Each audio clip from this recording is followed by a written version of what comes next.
नमस्कार। मैं हूं रिपु मिश्र। आपने देखना शुरू कर दिया रिपु मिश्रा ऑफिशियल। बिहार की राजनीति में अभी भी यह चर्चा का विषय बना हुआ है कि एनडीए की सरकार कितने दिन चलेगी, 7 दिन या 1 साल।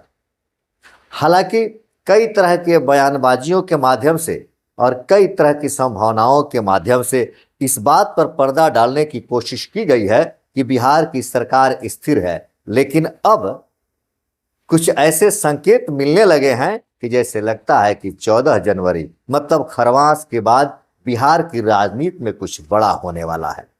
भले ही नीतीश कुमार मीडिया के सामने इस बात को खुलकर कह रहे हों कि लालू के ऑफर को हमको जरूरत नहीं है, हम 2 बार उनके साथ चले गए और अब अपने पुराने साथी के साथ हैं, जहां हम हैं वहां ठीक हैं, लेकिन नीतीश कुमार का कहना और उनके चेहरे का एक्सप्रेशन, चेहरे का जो भाव था, यह बहुत कुछ बता गया कि शायद यह बात मीडिया बंधुओं को शांत कराने के लिए, मीडिया बंधुओं के सवाल से बचने के लिए कहा गया है, बल्कि हकीकत कुछ और है।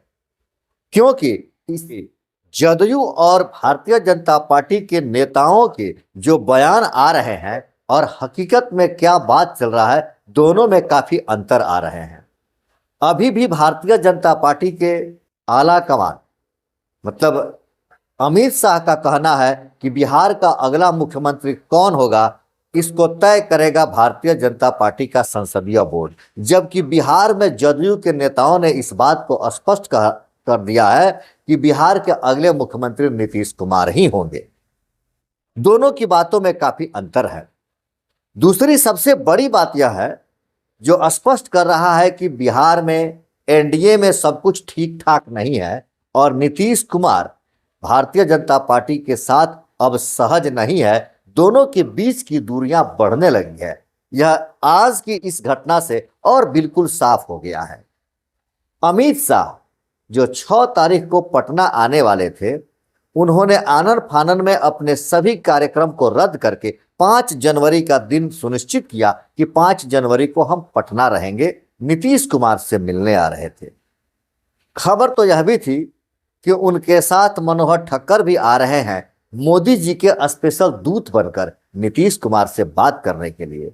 लेकिन जैसे ही इस बात की खबर नीतीश कुमार को लगी कि अमित शाह 6 जनवरी नहीं बल्कि 5 जनवरी को ही पटना पहुंच रहे हैं, सुशील मोदी के घर पहुंचेंगे, वो उनका बरसी वगैरह कुछ कार्यक्रम है उसमें, और नीतीश कुमार से मिलने की कोशिश करेंगे। इस खबर को पाते ही नीतीश कुमार 5 जनवरी से ही अपना प्रगति यात्रा 2 मतलब प्रगति यात्रा का पार्ट 2 शुरू कर दिया और उस दिन उन्होंने गोपालगंज, मुजफ्फरपुर सहित कई जिलों में अपने भ्रमण का समय सुनिश्चित कर दिया और घूमने भी चले गए ताकि अमित शाह से हम मिल न पाए। उन्होंने अपना कार्यक्रम कुछ इस तरह से तय किया कि अमित शाह से मिलने का उसमें कोई समय ही नहीं निकाला। जब इसकी खबर अमित शाह तक पहुंची तो उन्होंने बिहार का दौरा रद्द कर दिया। अब वो बिहार नहीं आ रहे हैं, आज बिहार नहीं पहुंचे हैं, पटना नहीं पहुंचे हैं। तो कहीं ना कहीं यह बात बिहार में कुछ बड़ा होने की तरफ संकेत दे रहा है कि जहां अमित शाह के बयान से, अमित शाह के बाद से नीतीश कुमार नाराज हुए थे या नाराज नहीं हुए थे, लेकिन उन्हीं के बयान के बाद से यह अटकलें जोरों पर चली और बिहार की राजनीति में गर्मी आ गई कि अब नीतीश कुमार एनडीए का साथ छोड़कर आरजेडी के साथ जाएंगे और आरजेडी की तरफ से खुला ऑफर भी आने लगा था। उस नीतीश कुमार को मनाने का प्रयास नहीं किया गया, या अगर मनाने का प्रयास भी किया गया तो नीतीश कुमार अमित शाह से मिलने का समय नहीं निकाल पाए। यह बड़ा अहम सवाल है। यह कहीं ना कहीं इस बात की तरफ इशारा कर रहा है कि खरमास बाद 14 जनवरी के बाद बिहार में कुछ बड़ा होने वाला है। पिछले साल भी हमने देखा था कि 28 जनवरी को नीतीश कुमार आरजेडी का साथ छोड़कर एनडीए के साथ चले गए थे, इधर से उधर हो गए थे। तो क्या इस बार भी खरमास बाद नीतीश कुमार इधर से उधर चले जाएंगे? राजनीति के गलियारों से एक और खबर निकलकर सामने आ रही है और वह खबर तो दिन भी सुनिश्चित कर रही है कि 18 जनवरी को बिहार की राजनीति में कुछ बड़ा होने वाला है। चूंकि 14 जनवरी को खरमास बीत रहा है और 18 जनवरी को राहुल गांधी पटना पहुंच रहे हैं।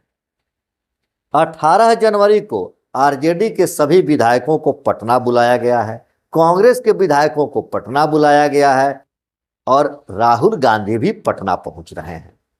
अभी तक कांग्रेस के बिहार के किसी भी कार्यकर्ता, किसी भी नेता के द्वारा इस बात को नहीं कहा गया था कि 18 तारीख को राहुल गांधी पटना आने वाले हैं। खबर ऐसी थी कि अगले महीना राहुल गांधी बिहार आएंगे और अपने कांग्रेस के लोगों से बात करेंगे, आगामी चुनाव की तैयारी करेंगे।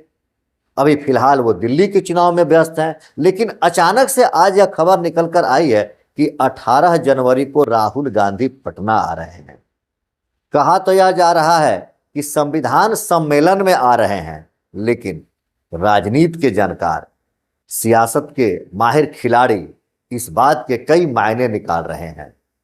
लोग इस बात को नीतीश कुमार के दिल्ली यात्रा से जोड़कर देख रहे हैं कि जब नीतीश कुमार पूर्व प्रधानमंत्री मनमोहन सिंह के श्रद्धांजलि समारोह में दिल्ली पहुंचे थे तो उस समय वो कांग्रेस के कुछ नेताओं से मिले और खबर यह भी है कि राहुल गांधी और नीतीश कुमार की टेलीफोनिक बात उस समय हुई थी।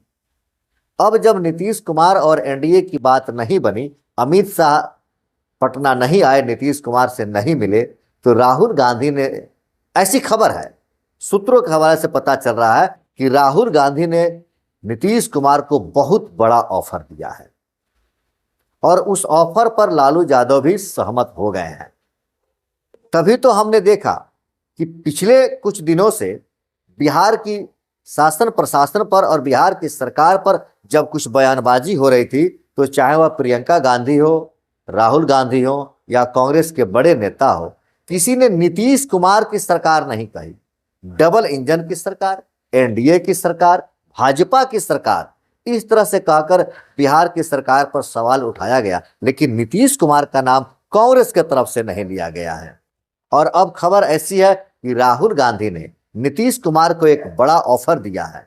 नीतीश कुमार को अगले साल तक मुख्यमंत्री रहने का वादा किया है कांग्रेस ने यहां तक कहा है कि अगले चुनाव में नीतीश कुमार के ही नेतृत्व में चुनाव लड़ा जाएगा और बिहार के अगले मुख्यमंत्री नीतीश कुमार ही होंगे। लेकिन इसके साथ कांग्रेस की एक बड़ी शर्त है कि नीतीश कुमार जदयू का विलय कांग्रेस में कर दें। अगर नीतीश कुमार जदयू का विलय कांग्रेस में कर देते हैं तो कांग्रेस नीतीश कुमार को अगला मुख्यमंत्री के रूप में प्रस्तावित करेगा और कांग्रेस के तरफ से नीतीश कुमार ही नेता होंगे, नीतीश कुमार के नेतृत्व में ही चुनाव लड़ा जाएगा। क्योंकि कांग्रेस को इस तरह का शर्त रखना लाजमी है, क्योंकि कई बार देखा गया है, सब देखते हैं कि नीतीश कुमार कब इधर से उधर हो जाए, इसकी कोई गारंटी नहीं है। इसी गारंटी को सुनिश्चित करने के लिए राहुल गांधी ने कहा कि जदयू का विलय कांग्रेस में कर दीजिए और नीतीश कुमार बिहार की बागडोर संभालिए। लेकिन सबसे बड़ा सवाल है कि लालू प्रसाद यादव भी नहीं चाहेंगे कि जदयू का विलय कांग्रेस में हो जाए, भारतीय जनता पार्टी भी नहीं चाहेगी कि जदयू का विलय कांग्रेस में हो जाए।